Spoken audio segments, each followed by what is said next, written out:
Go ahead and call this meeting to order. Round Rock Independent School District. It is 6 p.m. on Thursday, January 24, 2019. Everybody's here, so we do have a quorum. We will go, please all rise for the pledge. We'll do that first. I pledge allegiance to the flag of the United States of America and to the republic for which it stands, one nation, under God, indivisible, with liberty and justice for all. Honor the Texas flag. I pledge allegiance to thee, Texas, one state, under God, one and indivisible. Okay, so this is a workshop. We will be taking, we have a couple of items we have to discuss in closed session. We'll go to that in just a minute and I'll read that, but then we'll come back out and then we'll have two other agenda items, the budget and the task force and the budget, two important things. So anyway, with that, we'll go to agenda item C, closed session. Pursuant to Texas Government Code 551.071, the board will consult with its attorney regarding the McNeil High School project. And number two, pursuant to Texas Government Code 551.074, the board will meet to deliberate the duties of a public officer. It's now 6:01 and we're going to go into closed session.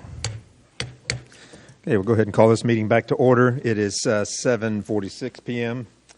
We do have a quorum. Everybody's here. We have no action coming out of the closed session, but we are going to go to agenda item E1, and then E2, and we're going to do a couple of presentations. With that, I'm going to turn it over to Dr. Flores, and then he'll call some others. But we're going to have some presentations. I would ask that the board members let the presenters finish all the way through, and then just write down your notes on their page 1, page 5, whatever, and then we'll try to get to all the answers, but we're going to try to let them go all the way through first. So with that, Dr. Flores. Thank you, Mr. President, members of the board and community. Tonight we will discuss the update to the police task force. And as we know, in Round Rock ISD, safety of staff and students is our top priority. And so with that, we take that as seriously as possible. And tonight we're able to update you and then ask also for input from the board as we continue this work, this important work, being led by Dr. Presley and others with regards to this item. So without further ado, Dr. Presley. Thank you, Dr. Flores, President Chadwell, members of the board. We appreciate the opportunity to come to you tonight to kind of update you on the progress of the Citizens Police Task Force it was put together or designated in June and has been working since August. So tonight I'd like to give you some highlights or some timelines of what the task force has been working on. Also, I'd like to thank Seth Flowers and Lisa Moore, our co-chairs, for being here. And I'd like to ask them if they could to come down to the table so that they can answer questions as well. These individuals have been very active and involved in the entire process. And I'd also like to recognize all the citizens that have agreed to serve on the police task force. If you're here tonight and you were asked to serve and have been working with the police task force, if you would please stand and be recognized.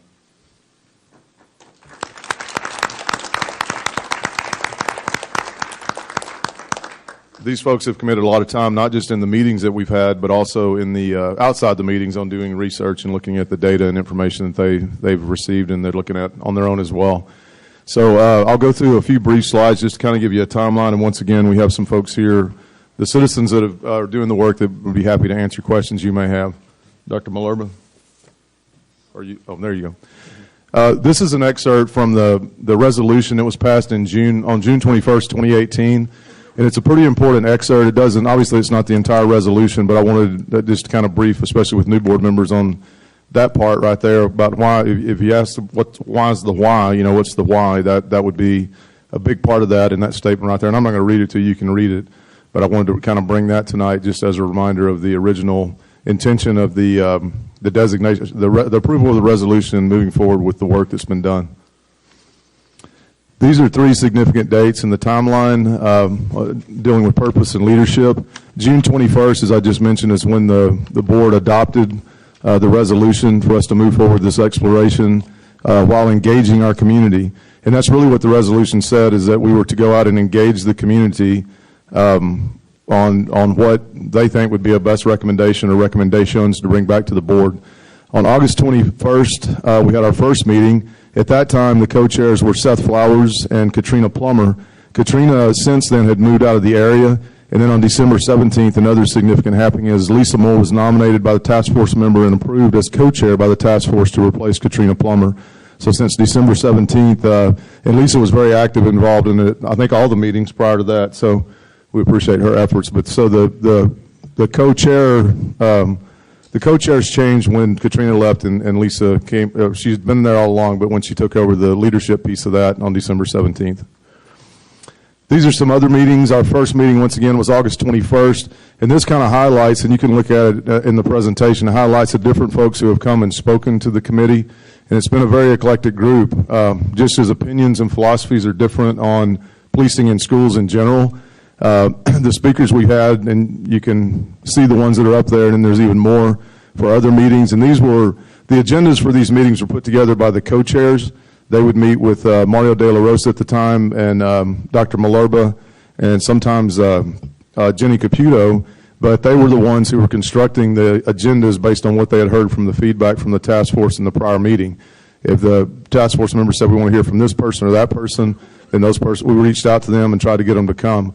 So we had a lot of really strong speakers, and I want to be very clear in telling you we had folks that spoke to the group who philosophically believe, and these are leaders in the community and leaders of organizations, who philosophically believe there's no place for policemen in schools, and then people who think that every school should have a police officer and everything in between. So the philosophies are very divergent among not just the task force itself, but also with the folks who have come and presented their different thoughts on how policing should look in schools.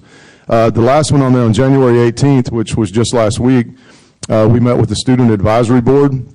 The committee had indicated, or the task force had indicated, that they would like to have student voice in this process. And so we went to the SAB. That's a committee of all the elected officers, not all the elected officers, but the highest elected officers at all of our high schools and middle schools. And in Round Rock, as you could imagine, that's a very eclectic group as well, with race, ethnicity, religion. It runs the gamut. These are really, really impressive kids on all fronts. They're the ones who organized the suicide prevention walk last year. They always have a community service effort, and you know about their work. I think most of you do. But so we had a discussion and questions presented to them about how they felt about SROs in schools, what police looks like in their schools, how they feel personally about police officers, and what they hear from the other kids who elected them to their positions. So it was a very rich conversation. Dr. Malerba obviously took notes, and that was for me, it was very insightful. Those kids think about, as all of our kids do, about a lot of things that we don't think about sometimes. So it was very enlightening, but we will share that information. I'm not sure if Kathy has sent that to the entire task force yet, the information. Okay. I guess I just announced it maybe prematurely, but that just happened last week. So we collected what the kids told us, and we're sharing that with the police task force members as well. Our next three meetings are on the calendar, meeting number 9, 10, and 11. The next one, in fact, is Monday night. In the beginning of the process, we moved the meetings around the district, and then the last few, we've had them in one place for consistency so everybody knows where the meeting's taking place. If other members of the public, these are all open meetings, and I appreciate the board members who have attended some of these meetings as well. But so right now on the books, we have these meetings. The agendas are constructed once again by the chair and the co-chair. They tell us what they want to hear, what we need to look at, what we need to do, and we put the agendas together and send it out to everyone and try to get those speakers and others that they want to hear from at those meetings. We have table discussion groups at these meetings, and these are some comments that I think propagated some questions as well in our last meeting that we had at Old Hopewell. And these are really interesting. These are kind of some wonderings that task force members have after 8 meetings. You know, what they're thinking. Maybe some folks are looking at what's in their purview, what's not, and maybe kind of seeking more direction from the board on what exactly we need to accomplish, or they need to accomplish, and bring back to you as a task force to give you some quality options of what we need to do moving forward with our policing of our schools and our safety and security concerns that we have in the district. So these are interesting comments. These are from Dr. Malerba's notes that she wrote down specifically that people said in the meeting. And then in the blue at the top, I think those are kind of the overriding questions. What are we producing? What does it look like? How long will it take to produce it? And throughout this process, from the very beginning, the genesis on June 21st, you know, people said, we're moving too fast, we're moving too fast. Well, we knew we had some situations that needed remedies because we had gaps in coverage, and we had also had notice from the city of Round Rock that the 2021 academic year would be the last year they would staff any SROs. And that's what prompted us to come forth to the board to ask for options. How do you want us to go about this? But the process, some folks I think will tell you it's going way too slow. Others will tell you it's going way too fast. And once again, the wealth of opinions is really healthy for this process. So we appreciate everyone's opinion. But we originally started with the intent of moving a little bit faster than we have, because any approach to any solution, whether it's an expansion of current services from the Sheriff's Department or whether it's creating our own ISD police force, the only way I could see really going about that is a phase-in approach. And we appreciate the partnership we have with Chief Banks and Sheriff Chody in allowing us, and they say over and over again, they'll help us phase in, they'll support us in any option that the board would seek. And so they're strong partners with us, and we appreciate their willingness to come to some of these meetings and participate. And also, but I don't think it's going to, whatever the solution is, whatever the board decides to do, it's not going to be an overnight flip the switch, and next year there's a whole different setup than there was prior.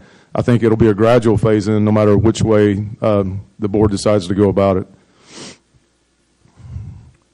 And so one last thing I'll say before I turn it back over is we do have our co-chairs here to answer questions. Dr. Malerba, Jenny, and I, who've been in all the meetings, will be happy to answer questions as well. And there was some discussion regarding the original resolution. We do have new board members and folks that weren't involved in the development or the approval of that. And so this week, I know we had a couple board members who worked on some amendments to the original resolution to discuss tonight. So I think that should be part of our discussion as well, because I think that kind of navigates or calibrates the movement of the task force and the work that they're doing. So I wanted to include that comment and the other comments I made just with the timeline. But at this point, we'll answer any questions or anything you have. I'll make a quick comment here. First of all, thank you for the presentation. I'm glad we're having this meeting. This is an opportunity for us all to kind of recalibrate what our objective was back starting in June when we started this process.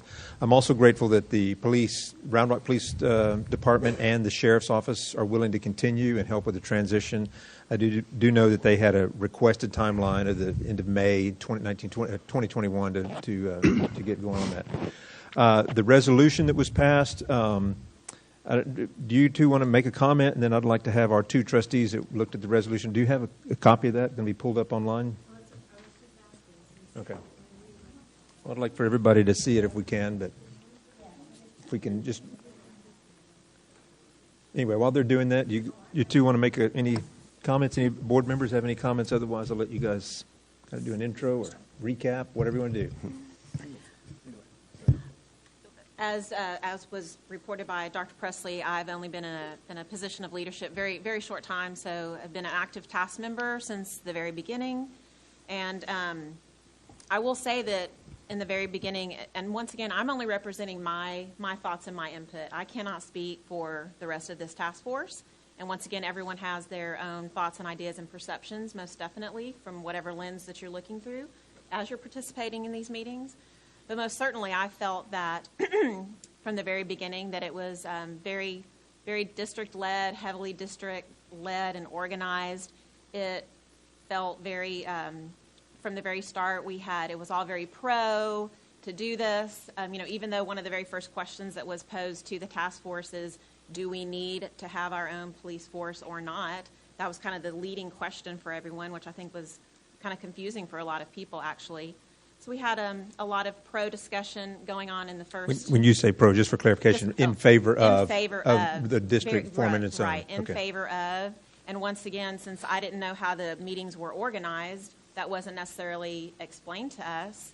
The first two meetings, we had all the police chiefs from various police departments around the area talking about their programs, and it was, they were in favor of it. Of course they are. They're police chiefs. And I recall, because I was the one that did it, after probably the second meeting, I had asked, well, are we going to hear anything from the other side, any cons, anything that, what does this look like to not opposition do this? Opposition to opposition, okay. Yes, opposition. And that we did not hear from any opposition until our fifth meeting. But once again, we also did not meet for a full month between September and October, September the 24th to October the 22nd. But the concern that I had was that all these other meetings that the district was bringing to the table everything for it, but when we asked for anything in opposition, nothing really happened. And actually what ended up happening, and at this point Katrina was already gone, Ms. Plummer was already gone, and essentially task force members were asked, and we agreed, to go get the opposition and bring it to the table if we felt like that was something that we wanted to hear. But the in favor for was not ever have to be organized by any of the task force members. So as we're moving forward, once again, the first meeting where we had anything like that was November the 13th, meeting number 5, and we had Measure Austin that was there, and then Nelson Linder from the NAACP was there. Nelson Linder really was not in opposition to policing in schools, and the task force members who were asking for opposition did not invite him to be at that meeting. I assume that the district invited him to be at that meeting. The first meeting where I think that the whole task force, and I am now speaking for the task force, where we believe that we actually had the most productive meeting and the first time that we ever really came together for any communication amongst each other, it was all the meetings prior to that was a presenter, we're sitting in the audience, and there's a question and answer after they've presented. But we did not get to have any intercommunication amongst ourselves after any meetings or outside of our organized meetings, which we can do that, and we intend to do that. But that first meeting, that Westwood meeting where we were broken into groups, that was the first time where we had interaction with each other. That's the first time that I believe we had any input to what we wanted to see at meetings, on agendas, as a task force. So that was a very key meeting where I felt like we made a turn in getting the task force voice heard and communicated about what it was that we wanted to hear from. And there was all different kinds of things that came out of that meeting. All of those notes are in our Google Drive from each table, and we did it was a long 2-hour brainstorming session. It was very successful.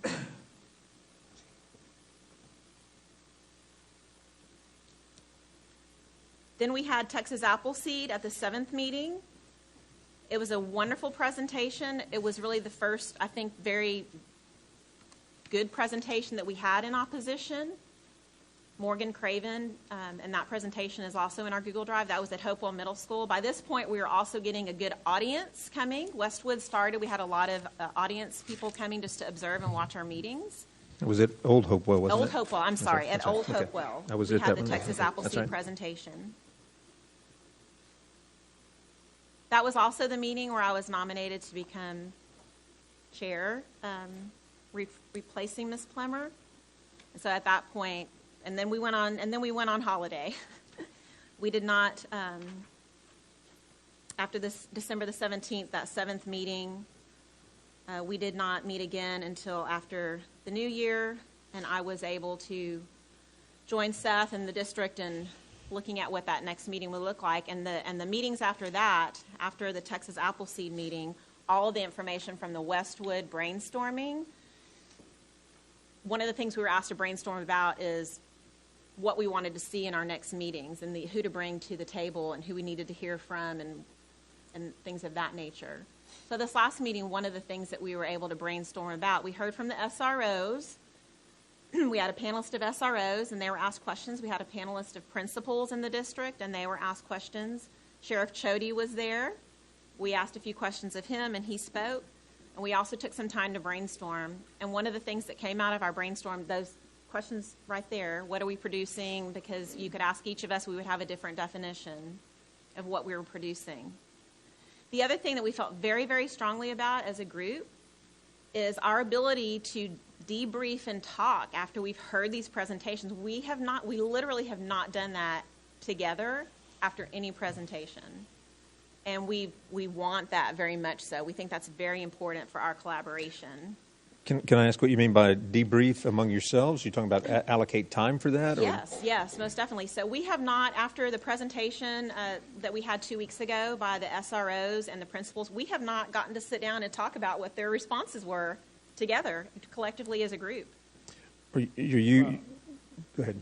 So I'm going to kind of take a step back because I don't want the board to think that this has been district-led. So this task force, when it was started, Katrina and I got together, and the very first meeting, we asked a couple of things of the task force. Is do you want it to be a set time period? And everybody in the task force voted that 2 hours was a good time period for the task force to meet on those regular scheduled meetings.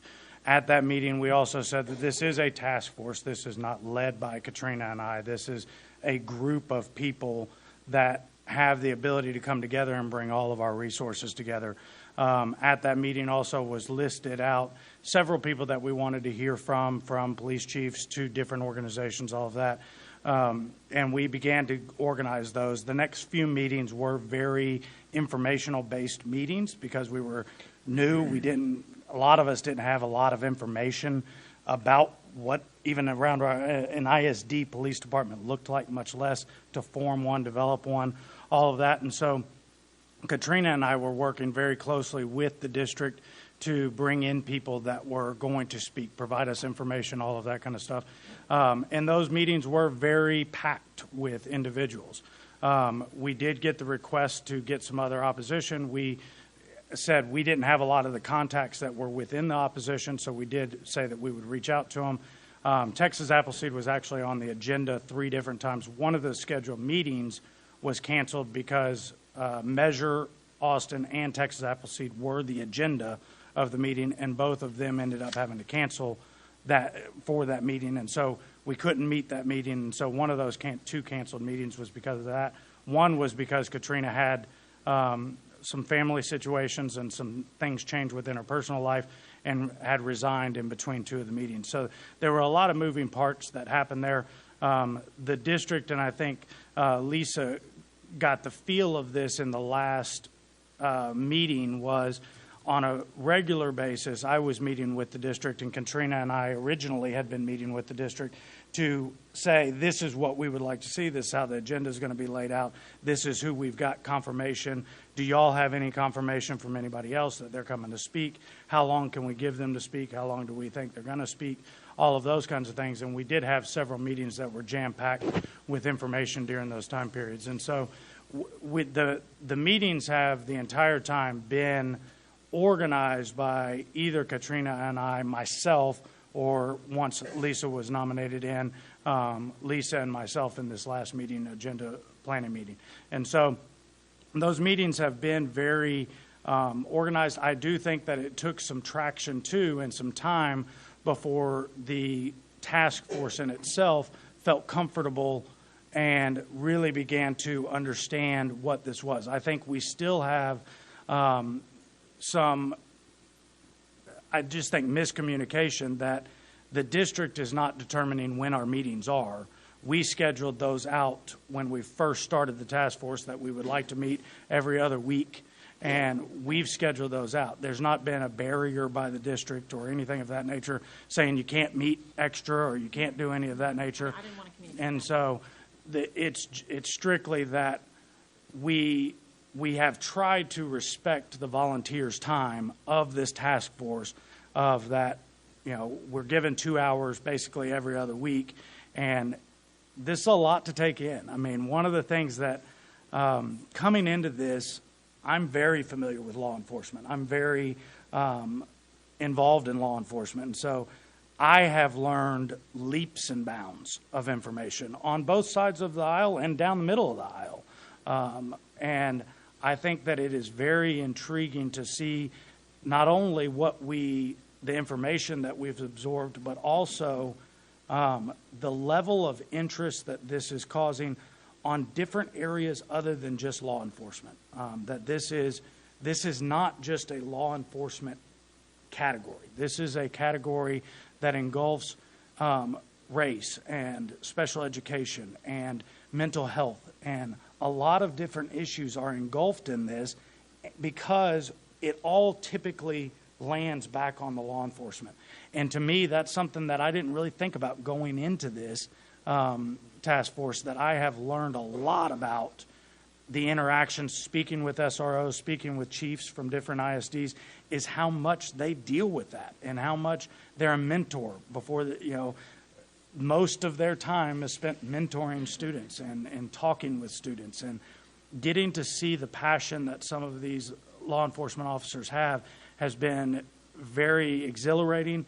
But then on the flip side, seeing where not this district, but most districts are dropping the ball when it comes to a category that they have opportunity in has been kind of deflating at the same time. And so I have everybody that has asked me about this task force, I tell them the same thing. And we have an opportunity here to do something, do it well, and do it right from the very beginning. And that's what this task force, whether you agree with everything that's come out of the task force or you don't agree with everything that comes out of the task force, understand that what we have the opportunity is to come together and find what's right for our teachers, our students, our administrators, and our schools in general, and our community. And that's a pretty cool opportunity that we have as a task force, and it is taking time. And I think a lot of that is because there was a lot of information that had to be gathered for us to come to that road. Now I do think it's time for us to move forward and really get down to where it is going to become a much more workshop type atmosphere. But we have some other things that we still want to get input on. We still have some community things that we want to get input on. We want to bring in, and I'll let Lisa touch on it a little bit more, but there's some other community aspects that we want to bring into the task force to move forward to get more input from the community. I've been very proud of our community at the number of people that have spotted me at the grocery store and gone, "Hey, you're on the task force." And I'm like, "Yes, I am." And they'll then get my number or they'll talk to me right on the spot. But the interest in this is very intriguing, and I think it's because it boils down to the safety of our staff and our students. So if I could, unless you guys have questions, and I'm open to everybody, just kind of as long as we're respectful of everybody's time in here.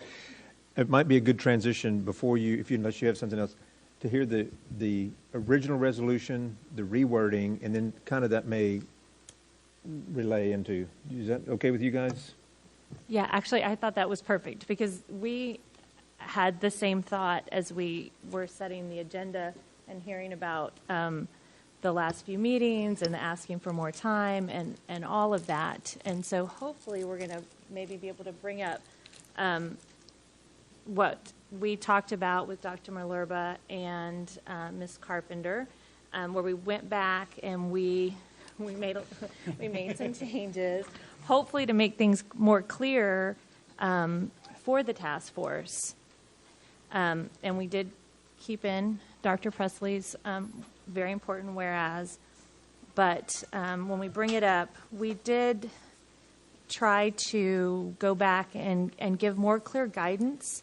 As Trustee Mass said, deliverables is what he wanted to see at the end. Yeah, if you go to final. Yay.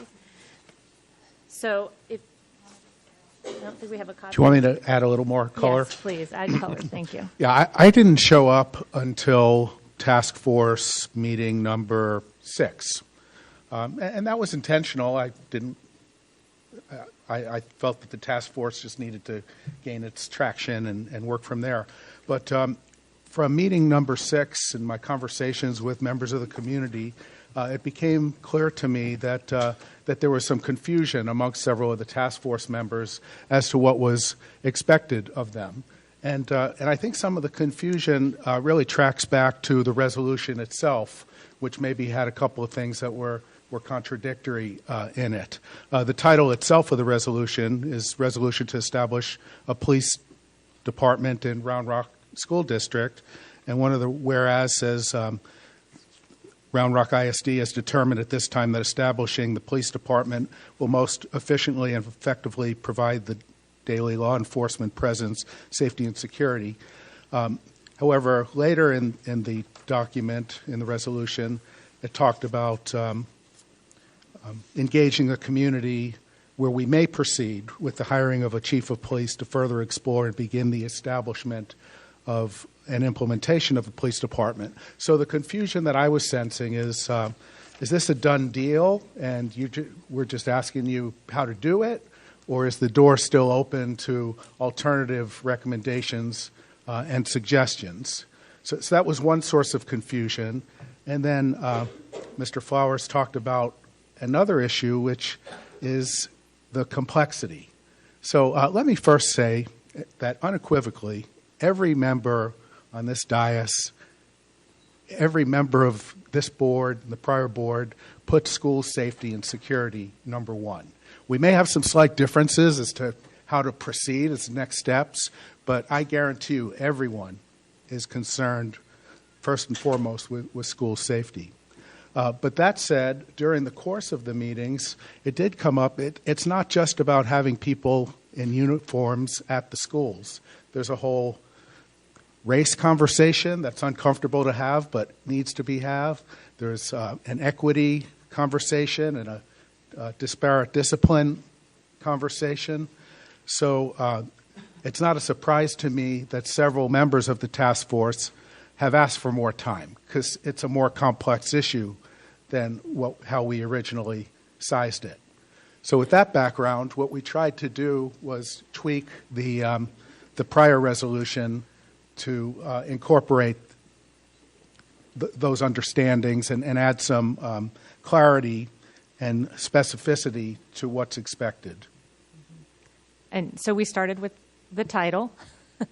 And so instead of to hire the police chief to establish a police department, it would be to provide for long-term student and staff safety strategies in Round Rock ISD.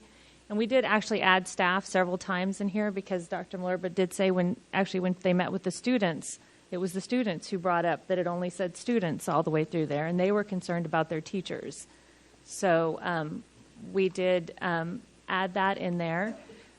We did also add in just a few other bits of information that have come out, and I know it may have been talked about in your task force, but the FBI and Secret Service both have recommendations out about threat assessment approaches that are very interesting. The whole state of Virginia does, all their K through 12 schools have threat assessment teams, and so we just kind of put that in there. The Texas House and Texas Senate in August and September, they came out with their recommendations for their laws and things that they were looking at passing for school safety. But even without waiting for them, there are things in there that we should be looking at. Because we do, as Mr. Flower said, I think we all agree, we have an amazing opportunity to do something right now that is a model for the whole state.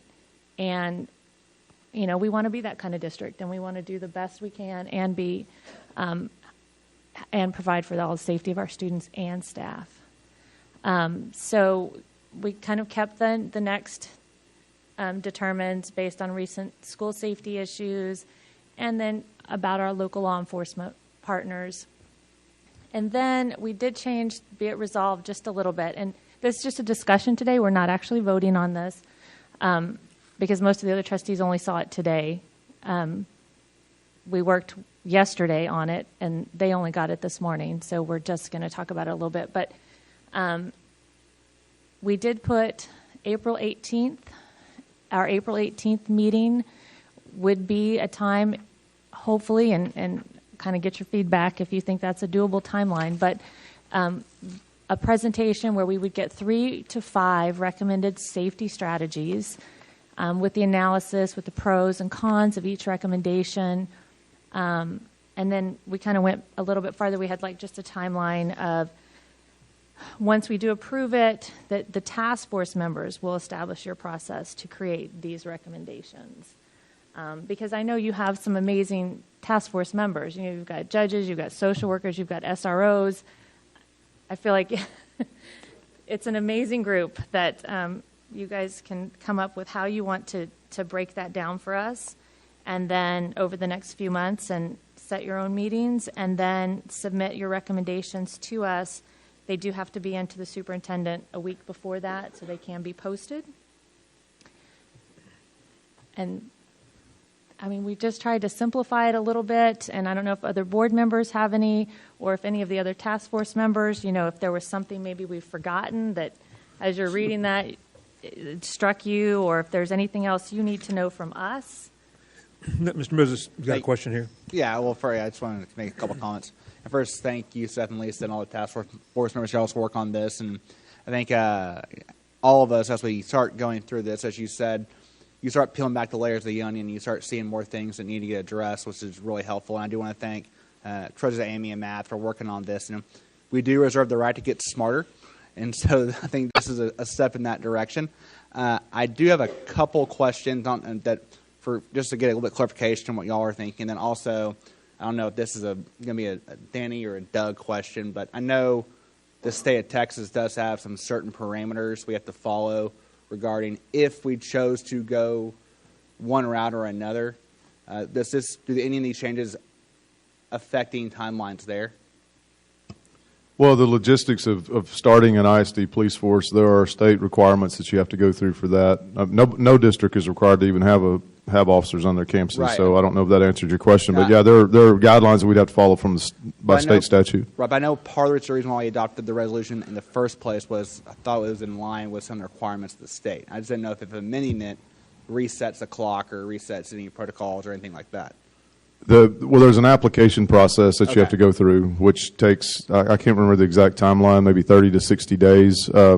Hiring a police chief would be pretty Right. much the first order of business who would work on executing the paperwork and all the things that would have to take place before a department could be Okay. started. So that, Right. I think that was the catalyst for the timeline that you're remembering. Okay, good. Yeah, I get it. I want to hear what the final recommendations are of the task force, but I knew if they went that direction, there were some different timelines. I just want to make sure we didn't not jack up anything there. So I'm glad. And also, I feel like this does keep all options on the table, which is what we're trying to do. And then also the question was, so you're talking about 3 to 5 safety strategies, not necessarily recommendations on keep Williamson County, go this route. They do could. that. Okay. They could. I mean, and we kind of wanted to leave it up to them because, you may have one strategy at high school versus middle school. You might want to add mental health in there. We used to have crisis counselors in the district. Do we need that back? Do we need social workers like other districts have? Yeah, I mean, everything's on the table. Right, So yeah, hopefully they, with officers, with judges on this group, they would say either, I think at one point I had a single provider in there, and that came out. We didn't want to put any undue boundaries on them. Yeah. We wanted to give them the ability to freeform Right. as they saw fit. Right, and I really don't have a problem with how it is. I just want to make sure that at the same time there's enough direction given that Right. we don't have here's the buffet menu, pick whatever you want. I'd rather have a little bit more of a set menu where we have an idea of like these are recommendations for elementary schools, these are middle school, high school, whatever. But whether it's a little bit more of this is the overall direction that the task force believes you should go. That way, we have that more bought in. I just don't want to get. Well, I want get to us- kind of piggyback on that. 'cause Yeah, when you talk I don't want about there to be confusion. recommendations, Yeah. because there's certain parameters of law that we have to operate in. So if you come back with a recommendation that say Williamson County can't provide us, or even creating our own task force can't provide us, then we're going to have an issue of that was a good recommendation, but now we're going to have to call somebody else in to actually see if that's doable. And I appreciate you two very much. I've been there for most of the task force meetings, and while I do think there was confusion in the beginning, I think what evolved from the confusion was healthy discussions about equity, about disparities, and about race. I think it actually opened up the dialogue box a little bit bigger to have those candid discussions. But I do agree with you. When you talk about the recommendations, when you talk about that to your task force, I don't know what your specificities are going to need to be so that we can stay within what's needed as far as following the law. So do you want to try to add something into that, or do you want to just sort of leave that as a verbal? We can do it either way. I would like to fine. hear what I'm they're fine. more. I'm fine I would either like to way. hear I what they're just more wanna- comfortable with. Well, and we've had that conversation, is that it's a matter of there's a lot of opinions and ideas that go into the what it's going to look like. The how, if we're being asked to come up with the how to go about this, this task force could literally be on, because a lot of those laws and all of that kind of stuff are already put in place. If we're moving forward with the police department, the hows, the boundaries of how to form that are kind of already in place. And I think that was some of the confusion at the very beginning, was we were in the weeds of the how and not the what. And now we're at the point where, what is this going to look like, and what kind of parameters do we want? If we're going to have officers in place, what do we want to put around them to make sure it's the best position? If it's crisis counselor, how does that look? What does that look like? And so I think that the conversations that we've had formulated this idea, that it's going to be this idea of school safety needs to encompass these 3 to 5 things, and then I love the fact that you put this in there, because this was a conversation Lisa and I had, is that we believe y'all should hear some of the reasons that there was opposition to this idea. We believe that y'all should hear why there was a lot of people for this portion of the idea. And so I love that y'all put that in there, because that was a big conversation between us that we wanted to make sure that was communicated back to y'all, because there has been so many different angles of that conversation occurring. I want to make a comment and add to that as well, that there's nothing in here about costs, and I'm glad to see that, because we might want to say how many is the ideal number? I'm not ready to define that, and I think that you guys, it's been standard essentially two SROs at a high school and one at a middle school, some model of that. And this year I think it's 3 at a high school, and they kind of rotate. Is that good or bad? We want to hear the response to it. But we didn't say, and I'm glad you guys didn't put on there, make sure it stays under X dollars, millions of dollars.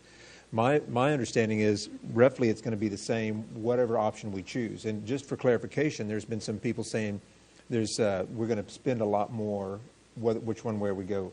We're paying for SROs right now. It may be a little bit more if we, in the initial, from what I understand, it maybe needs some clarification, but once we get going and we buy all of the equipment's needed, after that it should be relatively the same. Now, if it's not, I'd like to have clarification on that as well. Well, and it depends, too, how it looks. And so the what may determine that. But if we can get the benefits that outweigh the additional cost options, because the what encompasses maybe more mental health professionals that fall into that category, then that's not comparing apples to apples of law enforcement to law enforcement cost.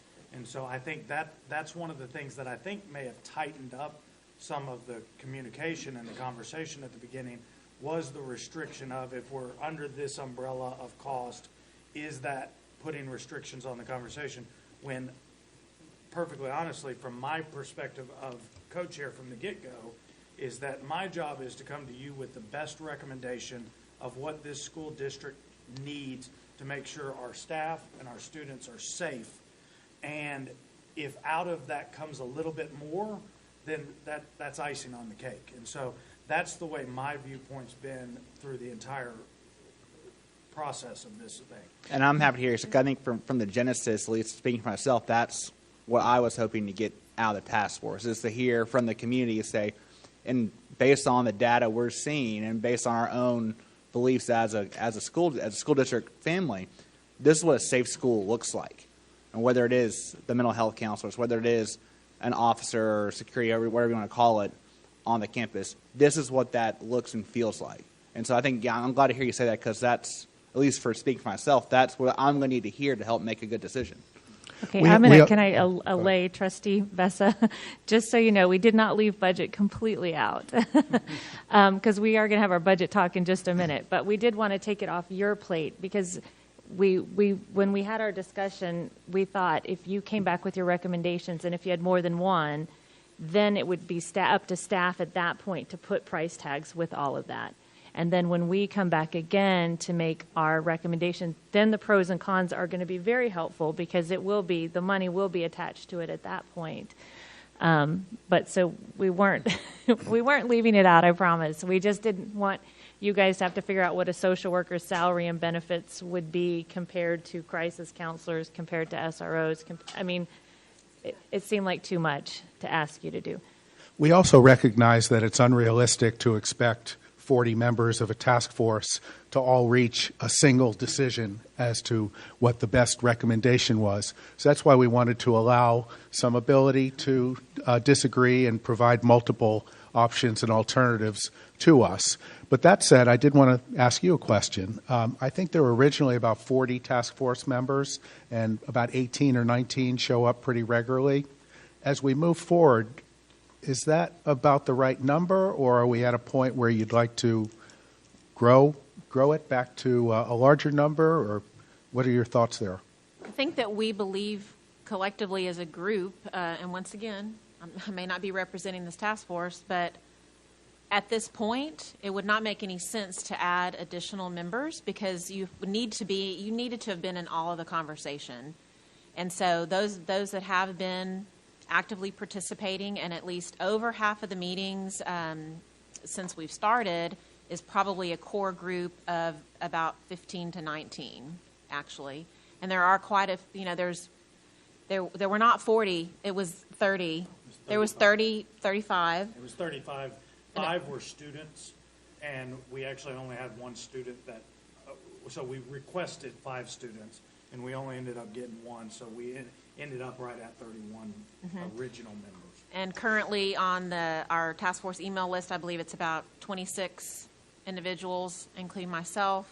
And we do have some statistics that Dr. Malerba provided us. I specifically asked about our attendance when I got into the leadership role. I just wanted to understand because I knew it was only about half of us that had been showing up consistently, probably since, after the first few meetings. So we've lost about half, actually, in the process. Yeah. Does April 11th seem somewhat reasonable, or is that something you want to go back and discuss with the group? Well, we have a meeting on Monday. Okay. And I propose that we get to talk about all of this because, once again, we don't have half of our task force. I don't know exactly how many people we have here tonight, but I believe that this needs to be our agenda for Monday. What took place here tonight and what the rewrite is looking like and where the direction that it's going. And we need to just be able to sit down and have our group discussion on Monday. And I'd add to that anything that you would need from us or from staff to help you meet that date, let us know. Most certainly. I think somebody did earlier. You raised your hand when I said, "Was there something we left off of this?" Oh. Oh.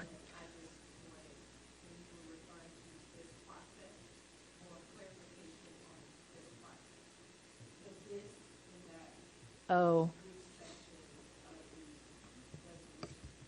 So just so it gets pointed out, one of the task force members asked on the implement this process if y'all could include more detail on this process. So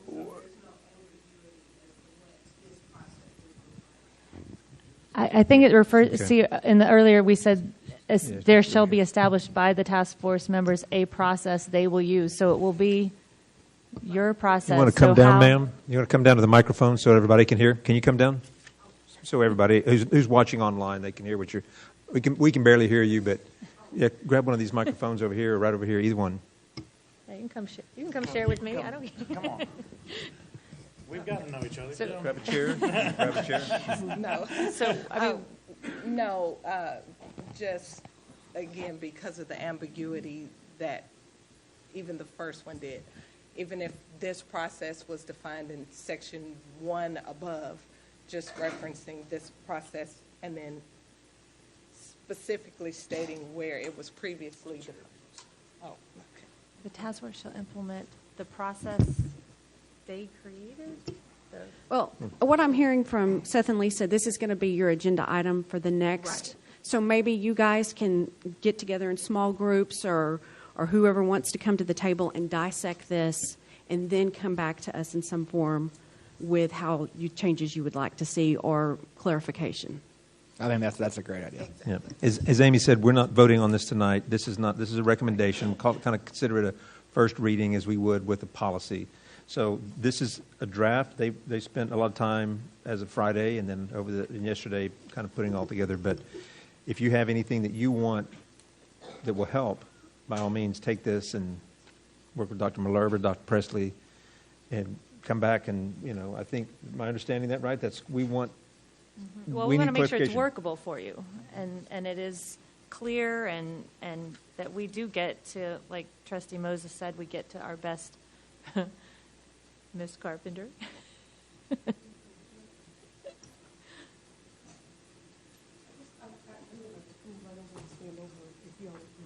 I just wanted to just to remind you all, just to refresh your memory, to kind of give a straw man. We talked about maybe presenting to the committee sort of an idea of the straw man that we bounced around in the discussion you all had that may help them understand what we mean, to help them kind of, it's up to them what process it is. So whether they decided they wanted to do it all as a committee, as a group, and make some decisions, or if they decided they wanted to break into small groups and put pieces of the white pieces of paper around and have and they work in small groups and then they go and vote on it. So the idea was obviously that the board members did not want to facilitate the meeting for you all, but to give you an idea, some things to think about on how to facilitate your process when you get together on Monday, that maybe fuel your thoughts on what it is you want to do to develop these 3 to 5 and how to vote on these 3 to 5. Because as y'all pointed out, I think we've heard all of y'all say it's hard to get 15, 20 people to agree on anything, but you want to certainly have a diplomatic process. Thank you. That is what we talked about. Are you getting for the clarification. input from other community members? There's a lot of people who watch and come to it. Are you talking to them on a regular basis? So I'm actually going to steer that over here. One of the things that has always been a very important part of the discussion of the task force was community engagement and how to get that, as well as student engagement. And I know that you spoke with the Student Advisory Board, and we'll get to see what that input is, but we're very interested in engaging with other student groups, because I don't know that the Student Advisory Board is the population of students that comes into contact with SROs on any kind of regular basis. And so we really want to hear from other student groups as well. But going back to the community input, we did not feel like a survey was going to be very productive at all. And we really wanted to engage with the community in real time and hear from them in real time. And since the Westwood meeting, we've been getting a growing audience. And one of the things I was discussing this evening with Seth and Dr. Malerba was that possibly we could turn one or two of our upcoming meetings into a town hall and publicize it a little bit more, because we already have an audience there, and there are people who of their own volition are coming, so they are obviously very interested, and try to get a little bit more traction on the marketing for those and maybe get it into a little bit bigger venue in case we have more people to come. But we could certainly at those times engage the audience that's already attending, that's already very interested. And there's a core group of audience that's been coming, and they have been hearing what we've been talking about since Westwood. So they're educated enough to have heard all of the discussions to really be able to do some engagement. They're hearing what we've been talking about since that time. I think that'd be great. So, okay. Can I just make one suggestion as far as membership goes?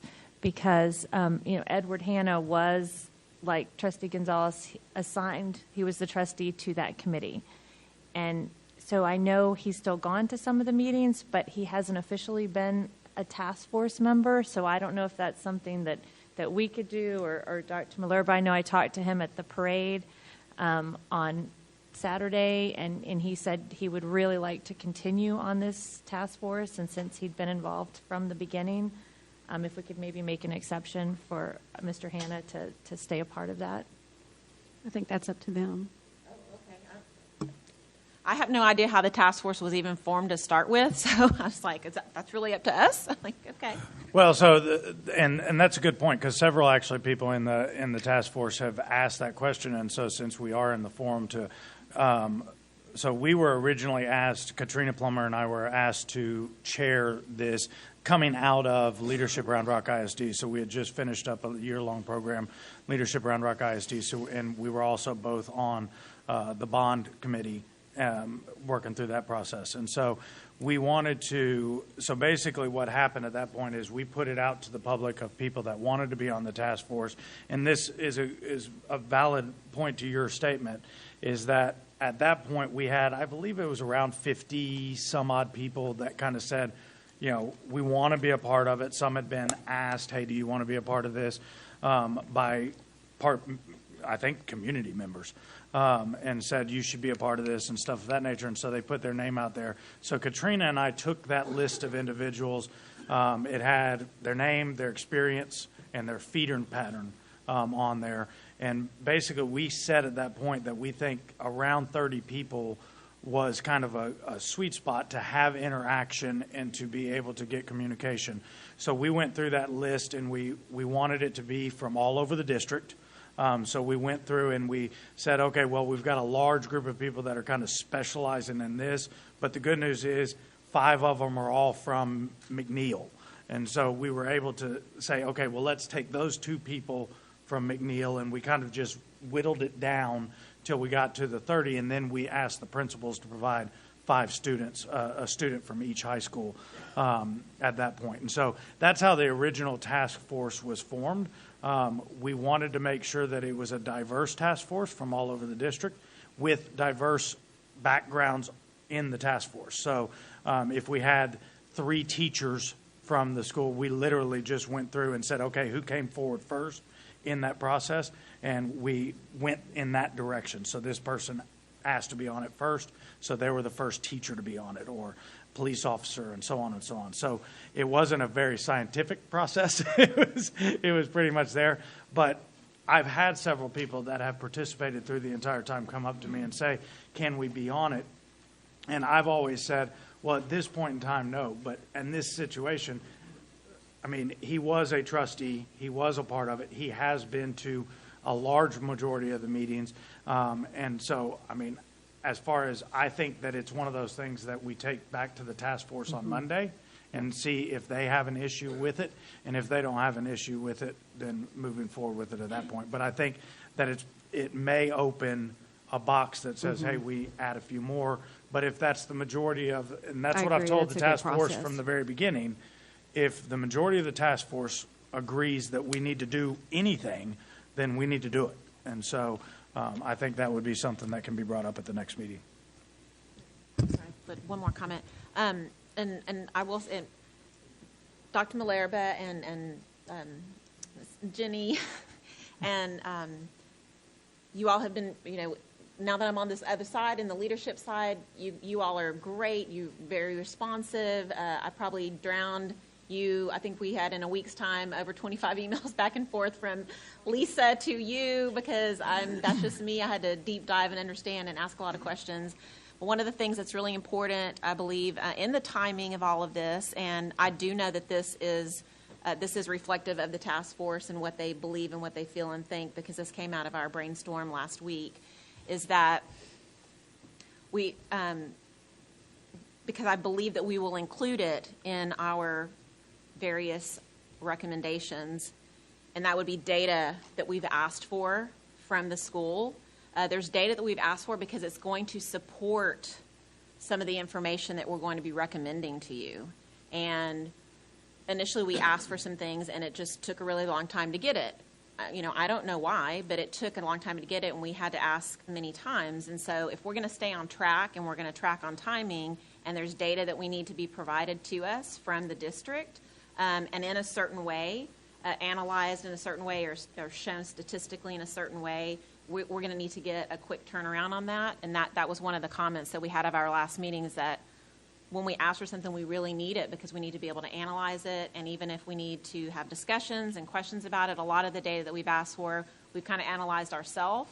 But I think that not everyone in the group is good at that, statistics and analyzing that. So it'd be helpful if we could get it analyzed so we can ask our questions, and if we need to see it in a different way, because you could do it various ways based upon the information and the data. And so that's just going to be really important for the district to be transparent with us and providing that data when we ask for it, and as quickly as we can, so that we can put together what you're asking for.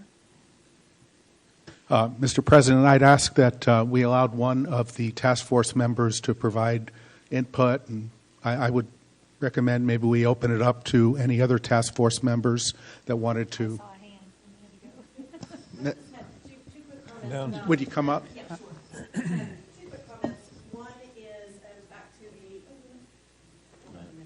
sure. back to the Mr. Hanna, he was a member of the task force, and so the task force he was never not a member of the task force. So I do think it's different than the other situations, and so. And the other thing being that I think one of the things that we've talked about consistently is that this process, in order to be done in an intentional way, that it's going to take some time, which leaves then, and I think one of the things that Dr. Presley has talked about is, we've got an abbreviated timeline because of next year. So if we could, or if I could, speak for the task force in saying that we're not going to be done with the process in time to have it implemented by next year. So maybe move forward with finding out how to get the coverage for next year with what we have in place right now. And I know there's some issues with ACC, and there's some potential solutions that we've heard from Sheriff Chody and different people. But that's all I wanted to say, is just to make sure that we're not leaving you in a lurch about how to handle next year, so that we have coverage. I think Dr. Presley had talked about ACC. They weren't going to provide coverage this year, but they did as an exception. But he'll have to answer that. I just want to make sure we're covered for next year. Yeah, the situation on the coverage is that Canyon Vista, which in its history had not had an SRO because it's in Travis County and the city of Austin, which Williamson County and the city of Round Rock don't serve. It's not in their jurisdiction. So when Pearson Ranch was getting ready to open, we had requested the Sheriff's Department staff an officer at Pearson Ranch the year that it opened. They did not have an officer to put there, so we reached out to ACC, and in doing so, we said, Canyon Vista is also in your jurisdiction, so could you give us 2 officers? That was last year. And so Dr. Rhodes, his staff, they agreed to give us 2 officers. They made it very clear it'd be a 1-year assignment. So Canyon Vista and Pearson Ranch had an ACC officer last year. As we got closer to the end of this year, without really a solution, especially for Canyon Vista, we reached out to Dr. Rhodes again and asked him, can we have him for 1 more year? And so we went through a process, and we have an MOU for this year only. But I want to keep in mind that our MOUs that we have with the city of Round Rock and the Williamson County Sheriff's Department are 1-year agreements that have to be redone each year. So to answer your question directly, I don't know if we could go back to ACC and ask again, but as they grow, they say they are having to staff in other places. Well, the other thing I'd add is that we have to also ask right now, currently, what we know with our middle schools, is that adequate? And if the answer to that is yes, it's adequate for now, where we don't have coverage in some of our middle schools, then we also have to, I think we need to ask, what can give us the adequacy that we desire across the board, district-wide, at our middle schools, because not all our middle schools are covered. So as we look at these things, I think that's something that we can look at. And it is good to know that Sheriff Chody and Chief Banks had said, Chief Banks did give us a letter, and that letter was specific to the date, 2021, end of that school year. But he did say last week at the committee, I understand he said that he's willing to assist as well. So the transition piece, I think that's something that needs to be discussed by the full committee, and I'd love to see what that transition timeline would look like and sound like from the committee itself, because I do think there are middle schools. Let's be clear. There are middle schools that are not being covered right now. The other thing I just want to make sure everybody understands, because I love the progress that has been made. I appreciate the board stepping to the forefront to say, hey, let's look at this resolution. So thank you, board, for doing that. So the great thing about that too is that let's remind everybody that what happened was there were gaps in coverage. And last May, when things are going well, you know what happens, and I hope things go well nationwide. But when something happens at a campus somewhere across the United States, the sense of urgency becomes more rapid. And I just want to remind the temperament that we had and why the call for last June for this resolution. The resolution was as a result of what had just happened in February in Parkland and then in Santa Fe in Texas in May. So then knowing that the gaps, but it is good to hear when we hear Sheriff Chody and Chief Banks saying they will not abandon the schools, and I don't think they ever intended for that. but being proactive, and the time of proactivity is really what we need to determine. How long is that proactive? We're proactive at this point. The discussions are at a great point now, because I was hoping that we would have some recommendations by December. But obviously, one of the things, once this was adopted last June, we knew we were going to take our time. We knew that it was going to require time. We also knew that there was going to be a change in the board possibly, and in fact there was. So we're at a good point right now, but I want to caution us to think that what we cannot determine is opportunities for next year to provide the gaps in coverage where we are in our middle schools. If I had a child in one of those middle schools that does not have an SRO presence or some, I would really have some concerns, and I think this board ultimately in this district and this administration will have to answer to why we don't have that. So I think that's a discussion that can happen, and those are my comments. Thank you for having us. I Which wasn't group you with? planning on coming down here. And you're with whom? I'm one of the task force members, and I have I'm just going to say a unique perspective on dealing with the schools. I wasn't planning on coming down here and talking, and so I'm going to try to be as linear as possible. When we talk about the 3 to 5 options, one of the options is going to be do nothing. It's going to be not just do nothing, it's going to be pull all of the SROs out of the schools and have none. And then you will hear that defended. The other options will be how we would deploy something like this. Personally, I think that you should have Round Rock Independent School District Police Department, because in doing so, you geofence your jurisdiction.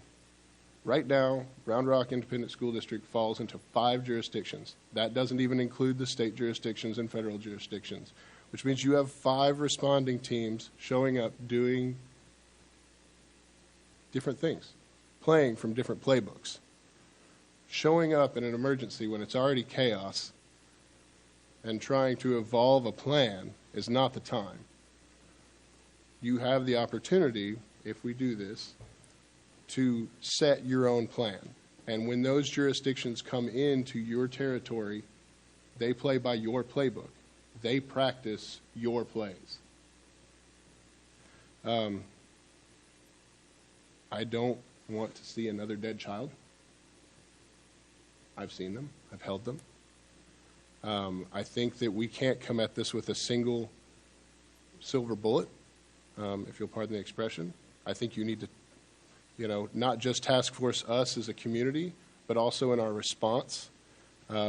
Several of us have weathered the cold and stood outside the meetings afterwards and talked for hours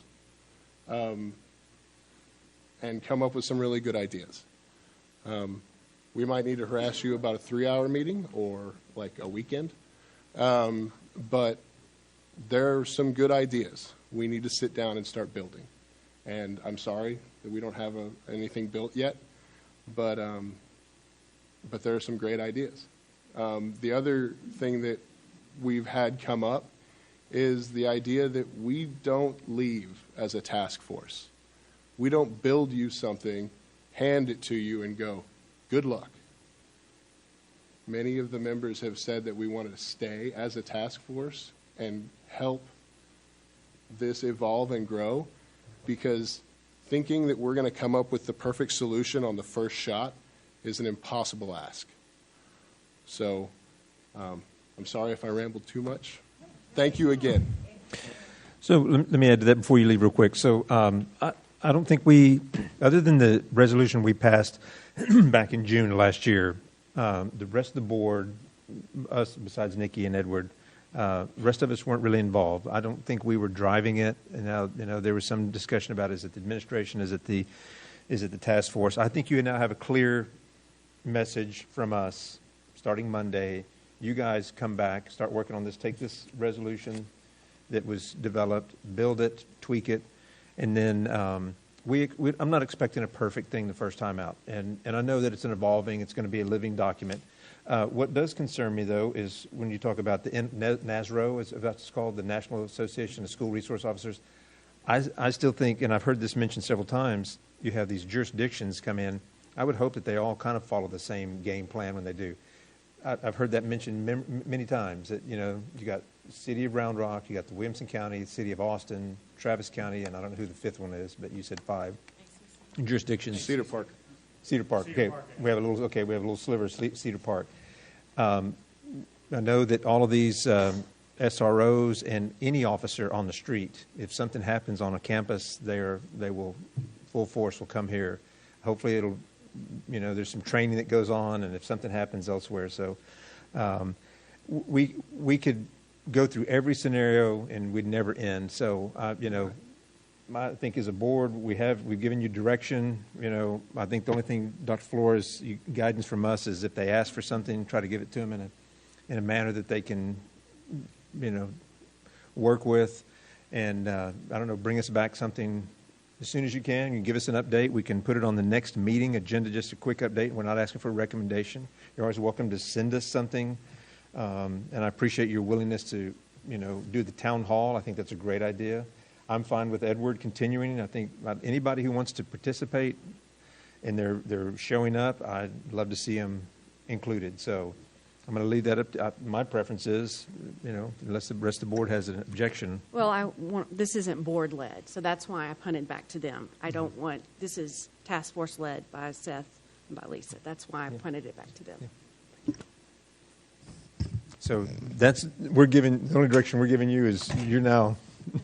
And I appreciate it, and I think that we've given us good direction. I think that the task force is a good group of individuals that will come together and provide y'all the information that y'all need. And we appreciate y'all giving us this opportunity and appreciate the ability to be able to offer this to our community. So. Okay. Yeah. I just want to clear up something that you said and make sure we're all on the same page. So the task force is not going to revise your resolution. The resolution is going to be something that you all as trustees will be responsible for talking about and deciding what you want it to say. That's your document. But what the task force, including sort of what the guidelines are, but what you all were supposed to be talking about, obviously, was to give the task force the guidance, which to see if the rest of the board members, other than the 2 who participated, agree with those 3 ideas for what's going to happen. And then you all will come back and adopt a resolution that will actually have the words in it that will address the things that the whereases that you want to lay out as what the reasons are for why we put it together, and then the now therefores, which will give them the direction. But they're not supposed to be doing that. Okay, that's fine. But they're going to provide some feedback. Well, and I thought with the date, too, I want to make sure that because that's codified here, that they're okay with that date. I don't want them to feel rushed. And I think that's what they were going to take back we're just to going the give task you some force. feedback before you Right. vote on Yes. this, was my understanding of it. Yes. Yeah. Okay. Anything else for now? Yeah, I'd just like to add, I like the fact that obviously there's divergent thought here, and it was evident tonight, and thank you, Ms. Moore, and Mr. Flowers as well, and those that have spoke, because what divergent thought also means that you're not going to make everybody happy. And obviously, I do that every single day. So when you lead, thank you for that leadership, because you stepped up to that. And the fact that the divergent thought is so evident and prevalent just by listening to the comments, that tells me that in the end, what is paramount is a great, great group of recommendations that will be made that is going to be holistic. But if everybody out there or whoever's watching thinks there's going to be a plan that makes everybody happy, that isn't going to happen. But what is going to make us our students feel the safest and our staff feel the safest, that's the charge. So thank you for stepping up. All right. Everybody, board members, do we need to take a quick break? Are we ready to go? How long the budget? We'll take a quick break? Or you keep going? What's that?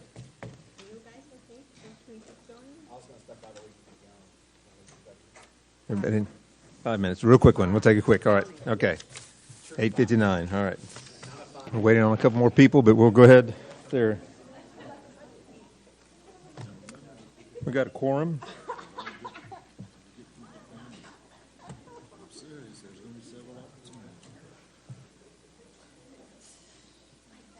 All right, we got.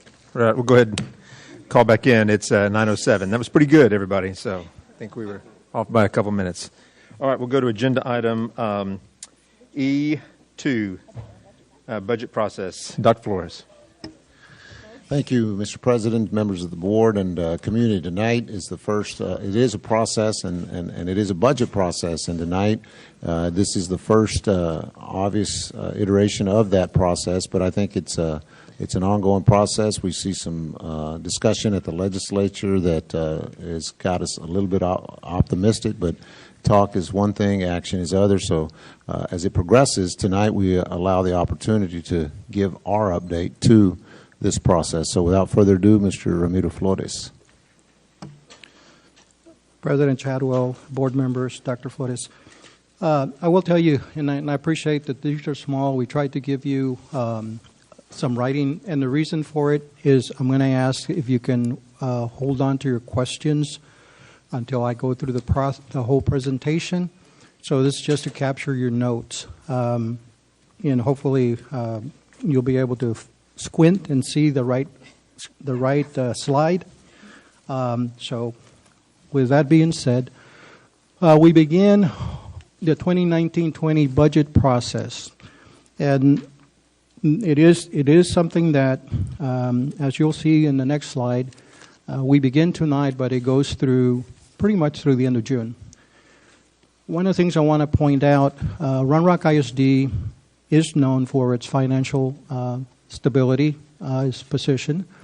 You see the first slide, we're a AAA rated district from Moody's and Fitch.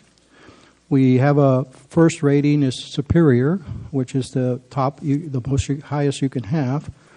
We just approved an unmodified opinion for our financial statement. So all those things to say that we do have some capability that most districts do not. As we look at our calendar, the first thing I want to stress is this is your calendar. Obviously, the administration, Dr. Flores, has a say in how we try to craft our different workshops and so forth, but it is truly your calendar. So as we look at the number of workshops that we programmed, there's about 5. That's one more than last year, and part of it I'm trying to include potentially for one of the items, which might be health insurance. So again, it is a working document. So if you feel like we need to adjust, then please let Dr. Flores know, and adjustments will be made. I want to talk a little bit about we do have some consistent plans, like we adopt our 2019-20 compensation plan in May with an intent and a purpose. In looking at the legislative session, one of the things that we want to look at is our process kind of has to work alongside their process. In case in point is that right now in the legislative session, as you well know, Senate Bill 3 is calling for a $5,000 raise for all teachers. Again, we do not know whether that'll come to fruition or not, but for us to look at salary increases prior to that, we may want to look at it from the standpoint of what do we need to adjust. Now, I'm not saying do not consider it, but first you need to know what is the legislation going to do. So that's one of the things that we kind of have to work around, that there may be some things, knowing that we have to work a little bit more slowly than with other items. As we progress, topics, as I mentioned, you all can offer additional topics that we might want to consider as part of this process. We usually cover standard items, salary increases, just the global aspects of what cuts do we need to make, et cetera. But again, those are topics that you have a say in adding to this process. one of the points I want to make, for example, if you look at the very bottom, almost the bottom bullet, fourth item says receive certified estimates from the appraisal district and update state funding projections. The way the property tax works is that we do not get certified values until July 25th of 2019. But we get what's considered a certified estimate, meaning that this is the appraisals district best information in April. The reason why that's important is when you'll see our rest of our presentation, even though our values, we're very conservative of a starting point for values, we await, when we get certified estimates, we wind up tweaking it to make it a little bit better information. And so it matures as we move forward through June. With that, we're gonna go to the next slide, and what I put in here is budget basics. One of the things that I want to make sure you're familiar with is some of the terms that are used in the finance part of the district.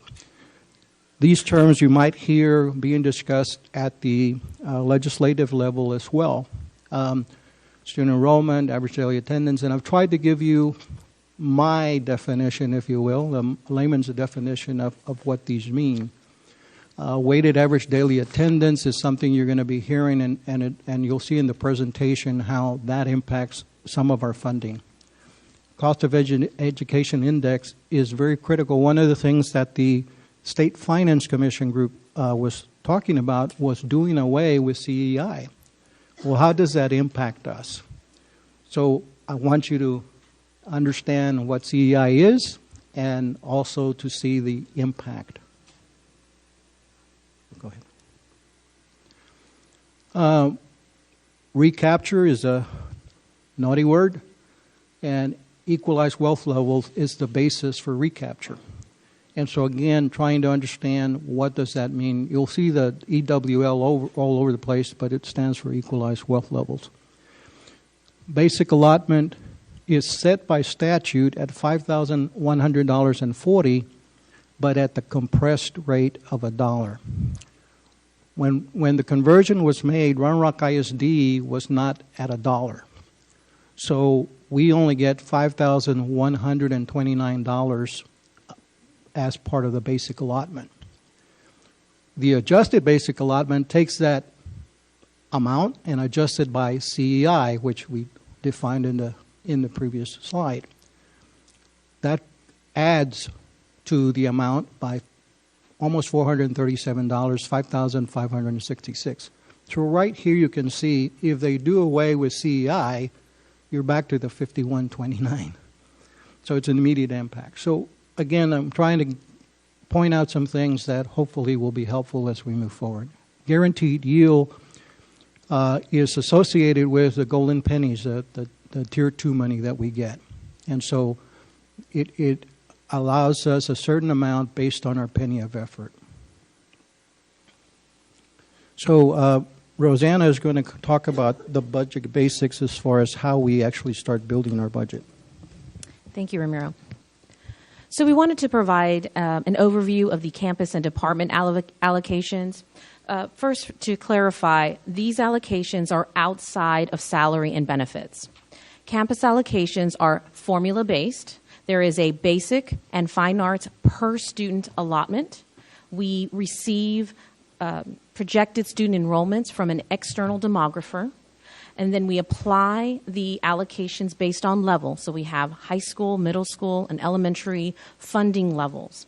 We take the projected student enrollments and then apply the formula where during the budget process, budget for 95% of the projected enrollment, with the intent that once the school year is started and we have actual enrollment, we have a snapshot date in the fall, and we do a budget transfer so that campuses receive 100% of actual student enrollment.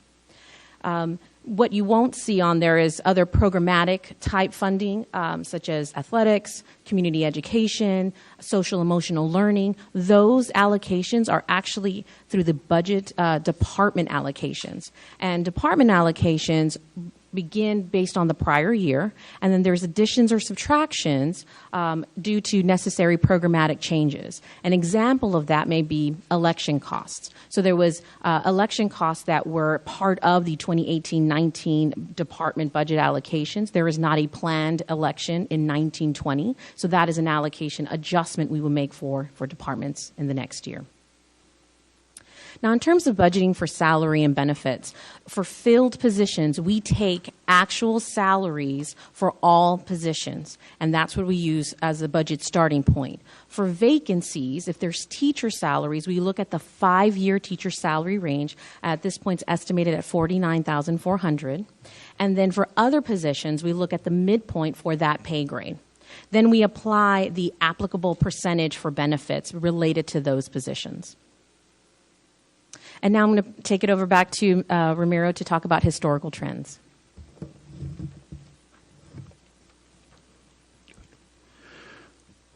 This first slide is trying to show the relationship between student enrollment, ADA, and WADA. As you know, our student enrollment is in the neighborhood of over 50,000. But we don't get funded on that number. We get funded on ADA, which is the lower line. So the need to have students at school is critical, and the higher that percentage is, obviously, the closer to enrollment. That also impacts the WADA, and as you can tell, the WADA is higher than the enrollment, and that's because of, quote-unquote, the weighted nature. Property values, as you well know, continue to grow, so we want to kind of give you an idea of where we're going, where we are in 2019 and 2019 based on our assumptions. This is a graphic of our actual property values and our WADA. Part of the way recapture is calculated is but going back to the EWL, the equalized wealth level, how much property value divided by WADA, that amount exceeds $514,000. That's basically the threshold. And so what we want to show you, if property values are growing and our WADA is not growing, then that's not good for a recapture under current law.